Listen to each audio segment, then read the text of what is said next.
Hi, it's Gene Monterastelli, the editor of tappingqna.com, and this is just a quick introduction into tapping. So the first thing I want to say is I'm really excited you're joining us for one of our tapping classes. Because of the nature of the class, we're not going to have time to get into tapping itself in that class, so I just wanted to give you a little heads up ahead of time of what tapping is like and how and why it works, so that as we're doing the class, you're going to be able to engage in a way that makes the most sense for you. Now, for me, the moment that I really started paying attention to tapping was when the scientific studies started coming out and demonstrating the fact that when we tap, it actually reduces cortisol, that the stress hormone drops inside of our body. And so if you take nothing else away from this, if you take what I'm going to show you here and tap on the points whenever you're feeling stress, in that moment, you're going to start feeling better right away before you add anything that we're going to talk about in this little introductory video. So let's look at first kind of some of the science and things that we have learned about tapping so far as it's been scrutinized more and more. So the first thing is that the stories that are really touching to me are the stories that are around PTSD. That we can see how quickly that it works, not only for the symptoms of PTSD, and it also deals with traumatic brain injury. And these are some of the results from a recent research study. Second thing is it's not just something that is just for the extreme. Here is a study where they spent some time tapping with people in a workplace setting, and this was done in a group setting, kind of like the class that you're going to engage in. This isn't one-on-one like the PTSD studies. And you can see that not only did anxiety, cravings, and pain go down, when they did follow-up studies with these exact same individuals years later, they were able to see the exact same results. Now, lastly, when they're doing tapping, and you'll see it's referred to in these three slides as EFT, because sometimes tapping is called emotional freedom technique. In this particular study, what they did is they compared tapping to progressive muscle relaxation. Now, this is one of those things where you close your eyes and you take deep breaths and you imagine your toes relaxing and your feet relaxing and your legs relaxing. And you've probably done an imagery or something like this somewhere along the way. Now, the thing that's interesting is you'll see in the moment for anger and for states of anxiety, the progressive muscle relaxation and the tapping created the exact same results. Now, when we look at the symptoms around depression, tapping did a lot better. But what's most important is if you look at that fourth little part there. So trait anger, that is how likely are you to get angry in the future based on circumstances that made you angry in the past. And you'll notice that with progressive muscle relaxation, there was no long-term lasting benefit. In the moment, the person felt great. But with the tapping, not only did they feel good in the moment, but they were less likely to be angry in the future. And we're going to get into why that is in just a second, but I think that's what's really key. It isn't just about feeling really good now. If you are interested in learning more about the research behind tapping, I'd really encourage you to check out the book by Dr. Peter Stapleton, The Science Behind Tapping. All three of the images that you saw on the last slide were from Peter's Instagram account. This book is an amazing, comprehensive look at all of the research studies that have been done. You can find it on Amazon. If you want to dive deeper, I'd really encourage you to check out that particular resource. So let's take a look at why tapping works, what's actually going on in the process. So the first thing that we do, as you'll see in the tapping process, is we're activating a memory or a model of the world. These are the things from our past that impact us in a moment. Now, a memory could be the last time I spoke on stage, people laughed at me. And therefore, because we remember that, every single time we think of giving a presentation, that memory shows up, which makes it scary for us to move forward. Or it could be a model of the world. You know, snakes are dangerous. That is a model of the world. And if I see a picture of a snake on a screen, I might get really, really scared, which isn't an accurate model because the snake on the screen isn't dangerous, but that's the information that's showing up that is causing us to feel the emotion. So when we're tapping, we're going to activate the memory or the model. The second thing we're going to do by tapping, like you saw in the previous slides, is we're going to start to regulate the emotion. Basically what that means is we're going to start tapping and we're going to calm down so that we're less scared and we're less overwhelmed. So we're getting that change in the moment.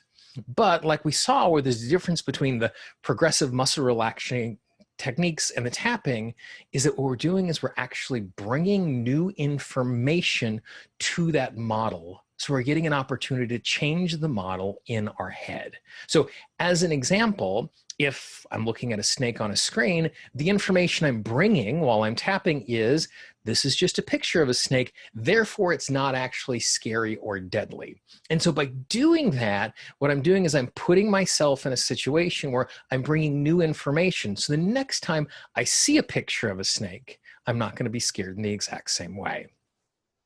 So a few notes on tapping before I show you how to do it. The first is, it is going to look weird. It is going to feel weird. You're going to be silly. I've been doing this for almost 15 years now, and I still feel that way sometimes. So just be okay. Know that it's a little bit wacky, and that's just part of the process.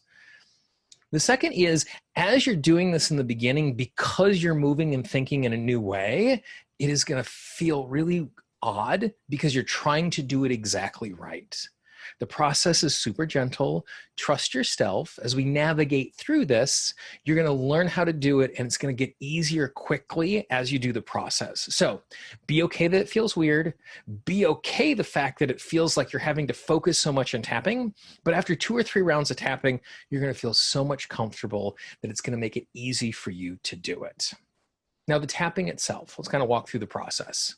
What you're going to do is you're going to use 2 fingers. I typically use the 2 index and middle finger on my dominant hand, but you can use either hand that you want.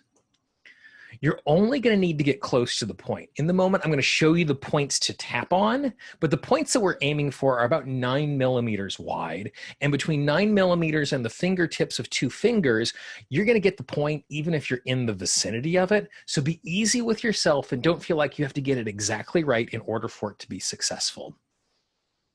The amount of pressure that we're going to be doing is kind of like tapping on someone's shoulder to get their attention.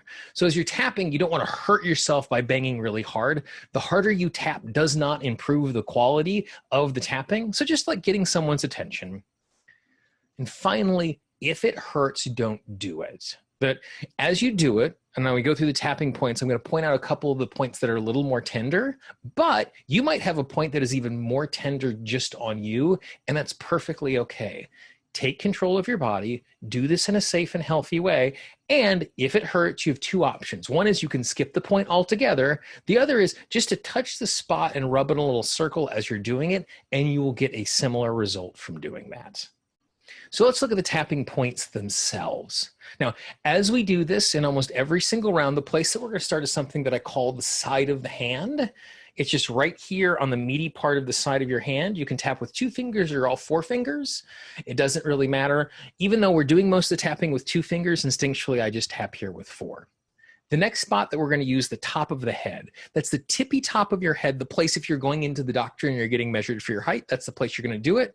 This is one of the points that has a tendency to be a little tender because your brain is directly under there, so be gentle as you're tapping on the top of the head.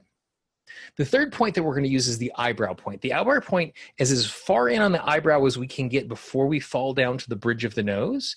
And you'll notice many of the points are on both sides of your body. You have eyebrows on both sides. It does not matter which side of the body that you tap on. Some of my clients even tap with both hands when we have points on both sides of the body. Some people like to cross. Do what makes you most comfortable. Typically, I tap with my dominant hand on the dominant side of my body. But on a day where I'm working with lots of clients, I might switch back and forth so both arms are getting a little bit of a workout. Again, do what makes sense. It doesn't matter which side you use the side that makes the most sense for you. The next point is the side of the eye. The side of the eye point is as far forward as you can get, kind of like if you were following the arm of your glasses to the edge of the eye socket here. So you're tapping right on the edge, that side of the eye. If you are in a situation in which your vision is blurring, you're tapping in the wrong spot. We're not tapping on the eyeball. It is right here on the edge. The next spot we're going to use is under the eye. Under the eye is directly below the pupil, right here on your cheek. This is another spot that has a tendency to be a little bit tender because there's a sinus cavity under here. So if you're dealing with a cold or anything like allergies, that might be more tender. Just pay attention, do what makes sense. The next point is under the nose. Under the nose is directly between the nose and the lip, so it's just right in here. The chin is not the tippy point of the chin, but instead it's in the little divot right here in between. The collarbone point is just up underneath the edge of the collarbone, which sometimes is a little hard to find. So you have two options. One is to use 4 fingers and your thumb, and you're going to get in there and get the right spot. The other thing you can do is if you make an L with your index finger and your thumb with all of your other fingers extended, index finger goes on one collarbone, thumb goes on the other collarbone, and just lay your hand like this. And if you tap with your whole hand, you're going to get the point. The nice thing is there's no penalty for tapping in a point that isn't the tapping point. So by doing it this way, I know I'm getting the point. I'm tapping on other parts of my body, but it's not going to get in the way of what we're doing. The last point that we're going to use is under the arm. The under the arm spot is about bra strap height if you're wearing a bra. It's in the midsection of the body, and as you poke around in here, it might be a little bit tender. It isn't for everyone, but that might be a sign that you're there. You don't have to raise your arm like this. Oftentimes when I'm doing it, I'm just right here. Some people use both arms and they actually tap underneath like that. So those are the tapping points. They're pretty straightforward. Again, as we're doing the classes, my face is always going to be on the screen. I will be tapping along with you, so you will just mirror me as we're doing it. And like I said, after 2 or 3 rounds of tapping, you're going to get a hold of it really, really quickly, and you're not going to have to give it a great deal of thought to figure out where you need to be tapping as we're moving our way through this. So this is how the process is going to work. The first thing that we're going to do is we're going to tune into the issue. This is where we're activating what is going on. So if we're tapping on self-sabotage or procrastination or how we feel about ourselves, we're going to tune into a particular aspect of that. And as we're doing the classes, I'm going to lead you through that. So just know that's the first step of the process. The second thing we're going to do is we're going to rate the level of the intensity of the issue. Now, the reason that we're doing this is we're trying to measure our progress along the way. Now, this scale is called the SUD scale, S-U-D, and that is for subjective unit of distress. The important word in that is subjective. So this is you, 0 to 10. You're feeling overwhelm or frustration. How big is it, 0 to 10? 0 being no, 10 being completely frustrated. Pick the point that makes sense for you. This isn't comparative. This isn't an absolute number. You might call something a 7. I call it a 5. It doesn't matter between you and I what is relative, but what it is for you, so that we can say at the beginning, it feels like a 7 on my scale, and at the end, it feels like a 4 on my scale.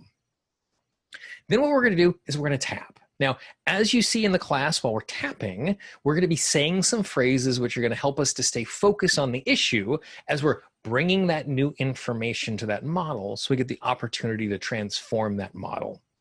After we do some tapping, we're just going to rate it 0 to 10.